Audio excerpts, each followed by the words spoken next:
אבי בבית קרא לי תמיד שייקה. היה על ידינו שם בית כנסת קטן, הוא היה הולך לשם, הוא היה לוקח אותי לשם. אמי הייתה יותר אסימילנטית, יותר מתבוללת, קרא לי אוסקר.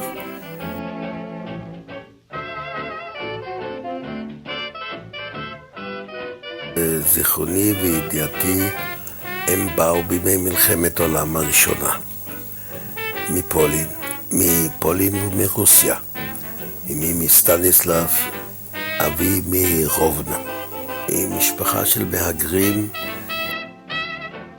היה בית נחמד שגרנו שם ארבעתנו, אבל היה בית צנוע, שאז בכלל הבתים היו יותר צנועים.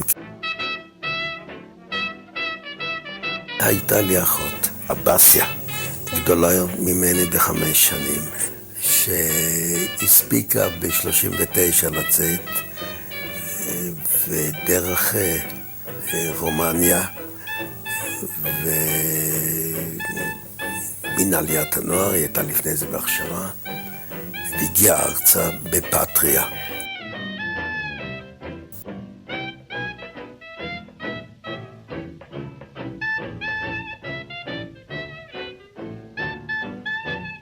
משפחה מסורתית, את יודעת, לא פנאטית. ואני גם למדתי בבית ספר יהודי. משפחה חמה, מסורתית. אני זוכר, אנחנו במשפחה שמרו על כשרות, הייתה לפעמים בעיה של שבת, והיה להם מין מפעל קטן, שבכל אופן העסיק איזה 10-12 עובדים לכותנות. הכותנות נראו אז כמעט כמו היום, בהפרש גדול, בהבדל שפה היו מכניסים מין אלפנביין. היה נחמד, הם עבדו הרבה, היו הרבה עסוקים.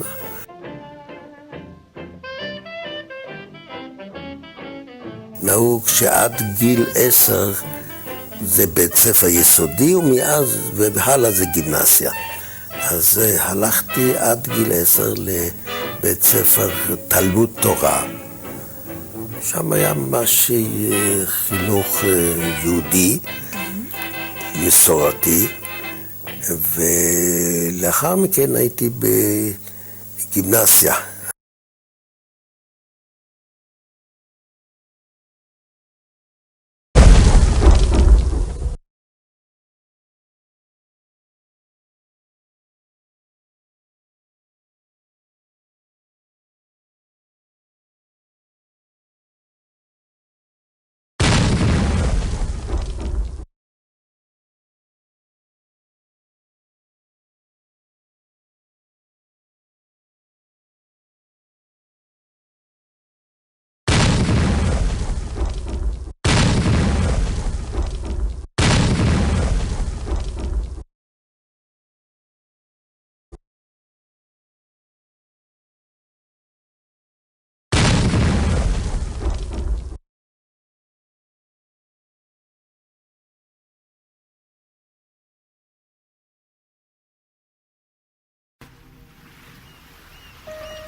אם אני לא טועה, מעבר לפינה פה היה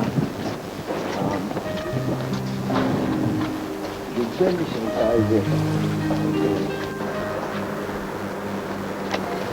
טוב, בואו לתוך הגן, בואו. כן. לפי דעתי הרחוב הבא צריך להיות רמברנדטסטראסה. הנה בצורה כזאת זה עדיין נשאר. כן.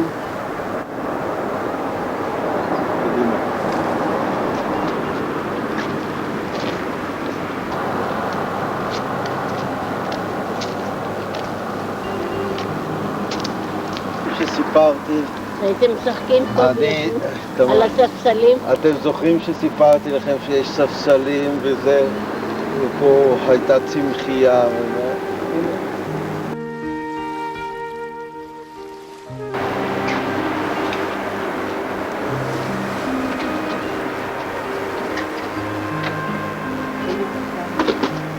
מה זה? אתה חושב שזה אולי זה הבית? אבל כתוב פה כן. שהוא ניזוק במלחמה והוא שופץ בשנת 1956. שהוא היה נראה אחר. פה בשלט הזה כתוב ככה? אמרתי לכם שיש שם איזה מוסע אחרי זה, הנה היום זה פיאט. עברנו גם את זה. עברנו גם את זה. איש משונה בטח. משונה, כן, זה נראה אחרת הכל, אבל אם זה לא היה מלווה בכל מיני זיכרונות מצד אחד נעימים, מצד שני עצובים.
אני רוצה להגיד שאני ממש ממש מתגעגעת, ואני מאחלת לך יום הולדת שמח, ושתמשיך להיות הסבא האהוב עליי. ואני מאחלת לך הרבה בריאות ואושר ומלא מלא אהבה, ואני ממש מתגעגעת, וזהו, ותישאר כמו שאתה. נשיקות. תעשי ביי, אמיתי. מזל טוב ליום הולדתך, כי אני אוהב אותך. שיביאו לו המון מתנות. שהוא לא יהיה חולה. מזל טוב סבא, אני אוהבת אותך מאוד. מזל טוב ליום הולדתך 90. שתהיה בריא, שתצליח במה שתעשה. אני מאחלת לך רק אושר ואושר ואושר. שיהיה לך כיף, שתמשיך להיות כמו שאתה. אני אוהבת אותך מאוד. ביי סבא.